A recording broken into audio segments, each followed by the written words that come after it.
22 in her 20s, early 20s here. Surrounded by stacks of photos, People always say that we look very much alike. Sarah Parr is learning how someone who is everywhere Yeah, they are. can be so easy to miss. Such a beautiful picture of her. It really captures her sweetness and her light. She was Krista Parr, Sarah's funny and vibrant little sister. And amazing. She's wonderful. Who knew how to make everyone's day until one winter night. Horrendous.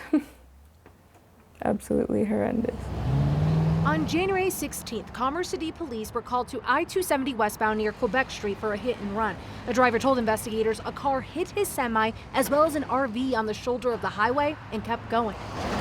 Investigators say Krista was hurt in that hit and run on the highway, and her boyfriend, Brandon Sergeant Zuniga, was the driver responsible.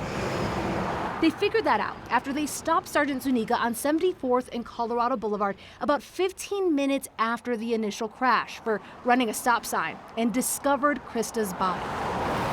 Sergeant Zuniga told officers they had crashed his car earlier, and he drove home, moved Krista into his pickup truck to rush her to the hospital because he thought it'd be faster. My sister just didn't deserve this. She was so young, and she, like I said, was so kind and so driven, and it's just heartbreaking to even fathom. Sergeant Zuniga was recently charged with vehicular homicide for Krista's death. While he faces the possibility of spending years in prison, Krista's family will serve a lifetime without her. We miss her smile and her laughing and like being with us on holidays and every day. That grief may never go away. She would always take my clothes. She would take my makeup.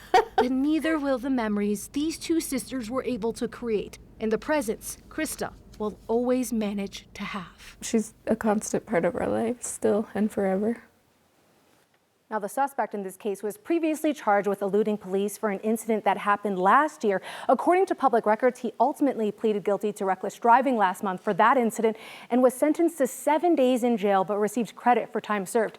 He's due back in court for this case later this month. Kim and Phil. This story, Jaleesa, we've been asking too. I mean, there's a lot to digest here about what happened and why she didn't get to the hospital. Exactly, and that's what's racking this family's mind. They keep wondering why. Why didn't he call 911? He claimed that he thought he'd get her there faster, but they are still struggling to understand that. I bet. So hard when you're already grieving. All right, thank you, Jaleesa.